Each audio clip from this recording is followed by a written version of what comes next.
അവിടെ കുറച്ച് നല്ലൊരു സെറ്റപ്പ് ഉണ്ട്. അപ്പുറത്തുണ്ടല്ലോ. തവണകളായി പണമടിച്ച് പണിക്കൂലിയില്ലാതെ സ്വർണ്ണാഭരണങ്ങൾ സ്വന്തമാക്കൂ. 1000 രൂപയോ അതിന്റെ ഗുണിതങ്ങളോ മാസത്തവണകളായി അടയ്ക്കാവുന്നതാണ്. ഓരോ മാസവും നറുക്കെടുപ്പ്. ഈ പദ്ധതിയിൽ അംഗമാകാൻ 8078599000 എന്ന നമ്പറിൽ ഉടൻ മിസ് കോൾ ചെയ്യൂ. ഹയ ഗോൾഡൻ ഡയമണ്ട്സ്. ഏറ്റവും പുതിയ മോഡലിലും ട്രെൻഡിലുമുള്ള ലിനൻ ക്ലോത്തുകളും ധോത്തികളും വണ്ടൂരിന് ആദ്യം പരിചയപ്പെടുത്തി ലെനോറ മലബാറിൽ തന്നെ വിസ്മയമൊരുക്കുന്നു. Stitch your style Lenora linen cotton cloth and stitching, Pandikkad road, Wandoor.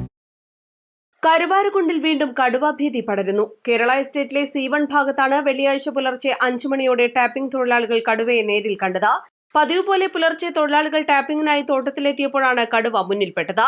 പെട്ടെന്ന് കടുവയെ കണ്ട് പരിഭ്രാന്തരായ തൊഴിലാളികൾ ഒന്നിച്ചു ബഹളം വെച്ചതോടെ കടുവ എസ്റ്റേറ്റിനുള്ളിലേക്ക് തിരിഞ്ഞോടുകയായിരുന്നു. മേഖലയിൽ കടുവയുടെ സാന്നിധ്യം വീണ്ടും സ്ഥിരീകരിച്ചതോടെ വലിയ ആശങ്കയിലാണ് പ്രദേശവാസികൾ.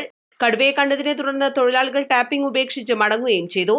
കഴിഞ്ഞ വർഷം കാളികാവിൽ ടാപ്പിംഗ് തൊഴിലാളിയായ ഗഫൂർ അലിയെ കടുവ ആക്രമിച്ച് കൊലപ്പെടുത്തിയിരുന്നു. ആ നരഭോജി കടുവയുടെ സാന്നിധ്യം സ്ഥിരമായി ഉണ്ടായിരുന്ന അതേ കേരള എസ്റ്റേറ്റിലെ C1 ഡിവിഷനിലാണ് ഇപ്പോൾ വീണ്ടും കടുവ ഇറങ്ങിയിരിക്കുന്നത് എന്നത് ജനങ്ങളുടെ ഭീതി ഇരട്ടിയാക്കുകയാണ്.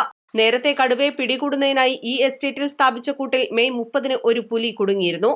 പിന്നീട് 2 ആഴ്ചയ്ക്ക് ശേഷം മധാരി എസ്റ്റേറ്റിൽ നിന്നാണ് ജനങ്ങളെ ഭീതിയിലാഴ്ത്തിയ നരഭോജി കടുവയെ കെണിവെച്ച് പിടികൂടിയത്.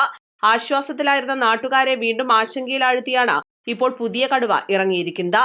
സംഭവത്തെ തുടർന്ന് വനം വകുപ്പ് ഉദ്യോഗസ്ഥരും റാപ്പിഡ് റെസ്പോൺസ് ടീമും സ്ഥലത്തെത്തി പരിശോധനകൾ ആരംഭിച്ചിട്ടുണ്ട്.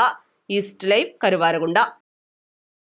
വിവാഹ പാർട്ടികൾക്ക് 3% മുതൽ അഡ്വാൻസ് ബുക്കിംഗ് സൗകര്യം. വിവാഹാഭരണ സെറ്റ് 2.5 പവൻ മുതൽ. പഴയ ആഭരണങ്ങൾ മാറ്റിക്കൊടുക്കുമ്പോഴും വിൽക്കുമ്പോഴും ഉയർന്ന മൂല്യം. Allison golden diamonds,